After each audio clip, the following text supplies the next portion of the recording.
era con respecto a la famosa columna. Creo que ambos, digamos, participantes de esta mesa, tenemos ya trabajados documentos, así ustedes también nos hicieron entrega, y creo que de hoy en adelante tenemos que trabajar con esas dos columnas, ¿ya? Porque serían la presentación de ustedes y la de nosotros también en el segundo espacio, que es la nueva, que ya reemplaza, digamos, a las anteriores, que en el fondo está consensuado. Entonces, está más que claro, creo que empezamos a partir de ahora a trabajar con esa propuesta consensuada. Muy bien, gracias. Acá la señora había pedido la palabra.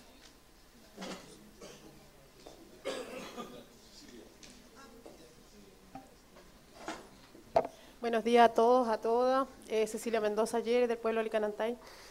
Solamente apoyar como moción de orden que efectivamente los pueblos indígenas han consensuado una propuesta común, tomando todas las particularidades de los pueblos, y que se tome en cuenta eso, rectificar una vez más, y efectivamente yo creo que la columna mencionada, efectivamente hay que sacarla porque ya hemos consensuado esos aspectos. Eso.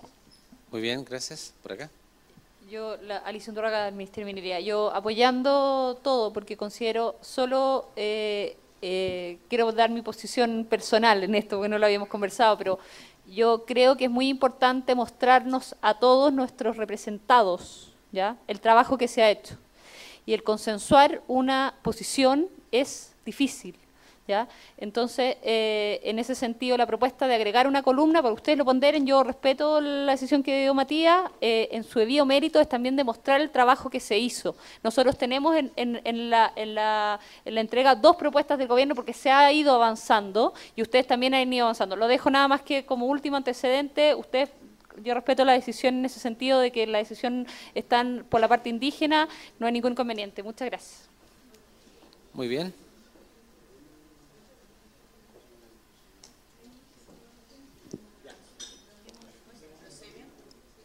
¿Avanzan otro tema entonces?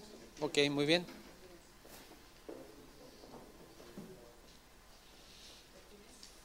El otro tema lo tenían en la tabla, ¿no? Era pertinencia de iniciar una consulta. Sí.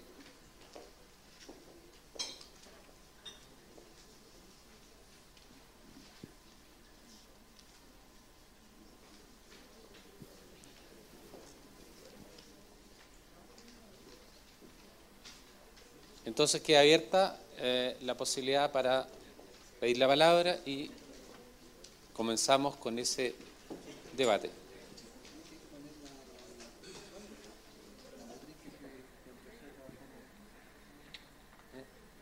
Un poco lento.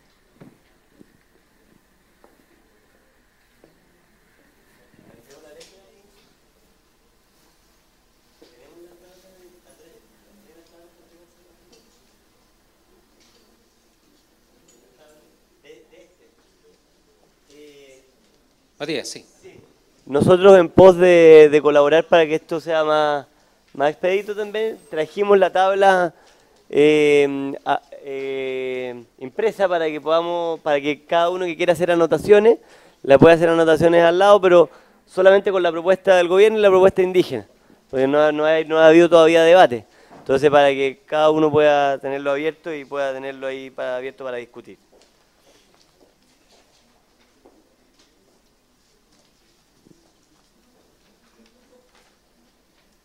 Está proyectada también las columnas, ¿eh?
Matías, tiene la palabra.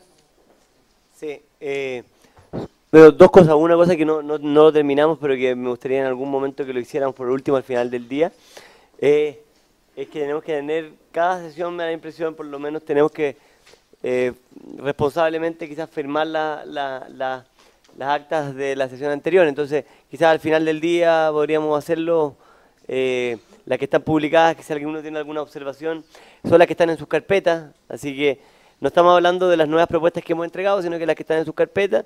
Si alguno tiene alguna observación, podríamos dejarnos la mitad, o sea, no sé, media hora al final del día para que alguno la pueda decir y cerrar el acta para poder proceder a la firma. En materia de pertinencia, yo quizás me quería referir a algunos de los conceptos y cuál es la situación actual. Creo que es importante también hacer un poco mención cuál es la situación actual para la realización de un proceso de consulta. Actualmente,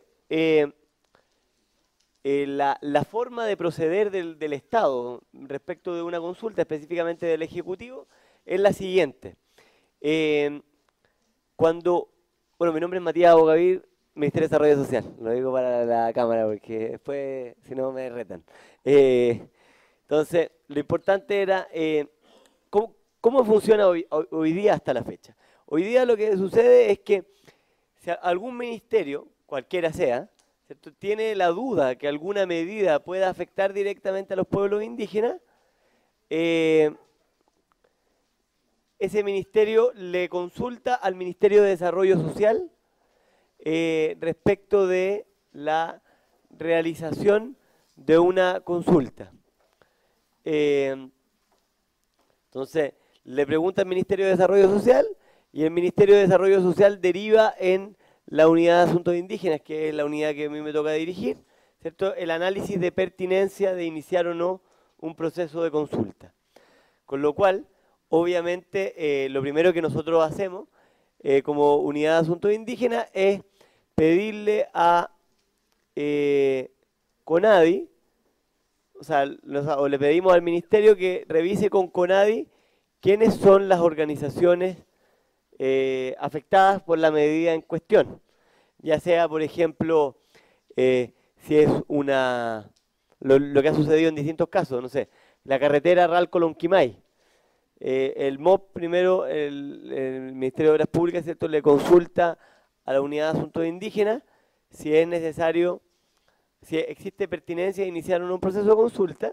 Una vez que eso sucede, en caso que no lleguen todos los antecedentes necesarios, la Unidad de Asuntos Indígenas oficia al Ministerio pidiéndole que vea con CONADI quiénes son las comunidades, organizaciones indígenas afectadas, y eso, por tanto, el Ministerio responsable se comunica con CONADI para ver si es que qué comunidades están alrededor o se ven afectadas por este proyecto o por la medida. Una vez que el Ministerio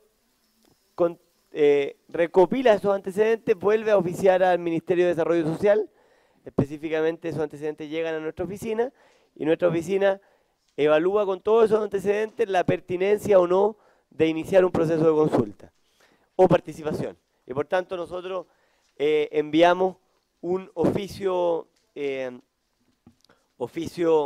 vuelta, por decir de alguna forma, al ministerio respectivo, donde le indicamos la pertinencia o la recomendación de iniciar un proceso de consulta o no. Ahora, ¿cuál es un poco la realidad que existe? Que eso también es importante. Como todo esto está regulado por reglamento, hasta el momento, ¿cierto? El Ministerio de Desarrollo Social tampoco tiene la posibilidad de obligar a un ministerio a hacer una consulta, sino que lo que nosotros solamente es recomendamos, ¿me entiendes? Entonces, lo que nosotros hacemos es porque porque eso finalmente la decisión de un ministerio es potestad del mismo ministerio. Entonces, si quisiéramos obligarlo, obviamente tendríamos que avanzar en una ley. Ahora, lo cual no estamos cerrados en eso en una segunda etapa, pero en principio lo que puede hacer, ¿cómo funciona hoy día? Estoy leyendo la realidad, no estoy diciendo si está mal o bien, estoy leyendo la realidad. Posteriormente, nosotros entonces enviamos un oficio y recomendamos o no iniciar un proceso de consulta. Obviamente, en muy rara vez el ministerio se opone a realizar un proceso de consulta una vez que la recomendación es realizarlo. En particular en todo el proceso, en todas las etapas que yo he estado, por lo menos en los momentos en que yo he estado al cargo de la oficina, no ha sucedido. O sea, ningún ministerio se ha opuesto a hacer una consulta una vez que nosotros le hemos recomendado hacer una consulta. Pero podría llegar a suceder eventualmente, imaginemos una situación hipotética, podría llegar a suceder de acuerdo a la forma actual como que sucede. Ahora, una vez que se sale desde el Ministerio de Desarrollo Social la recomendación de recomendar al Ministerio realizar un proceso, al Ministerio o al servicio, obviamente, realizar un proceso de consulta, se le pide al Ministerio responsable que elabore un plan de trabajo, un plan de consulta. Y ese plan de trabajo es enviado al Ministerio de Desarrollo Social para validación, para discusión y posterior implementación. Entonces, esta parte de la pertinencia se relaciona con varios temas. No solamente se relaciona quizás con quién recomienda o no hacer la consulta, sino que también se recomienda, como ustedes lo habían planteado, con afectación, ¿cierto?, con medida, y adicionalmente se relaciona con procedimiento, porque tiene una relación intrínseca con procedimiento, porque una vez que se define que hay que hacer una consulta, hay que establecer un procedimiento de hacer consulta. Eso en líneas generales cómo funciona hoy día. Ahora, en vía administrativa, como una vía administrativa hasta la fecha, no existe una vía administrativa específica para que los pueblos indígenas puedan solicitar la realización de un proceso de consulta, salvo el normal y jurídico derecho que tienen hoy día todas las personas en Chile, de lo que se llama el derecho de petición, que es un derecho que lo tiene todas las personas en Chile, y es un derecho constitucional, y eso significa que cualquier persona puede pedirle al ministerio o al ministerio responsable, en el caso, por ejemplo, que fuera economía, en el caso de obras públicas, INDAP, Ministerio de Agricultura, que pueda realizar un proceso de consulta y tiene que responder ese ministerio de acuerdo al derecho a petición. Sin embargo, nosotros, en la propuesta de gobierno original, que yo sé que también ustedes en la propuesta consideraron esa temática de alguna forma, porque introdujeron un sistema de que podría incluirse.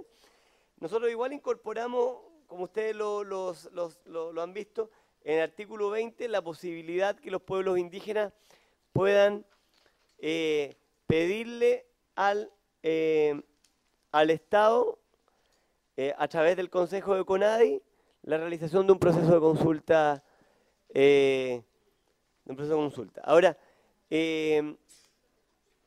obviamente, eso no extingue el derecho a petición, que es un derecho que existe para todos los ciudadanos.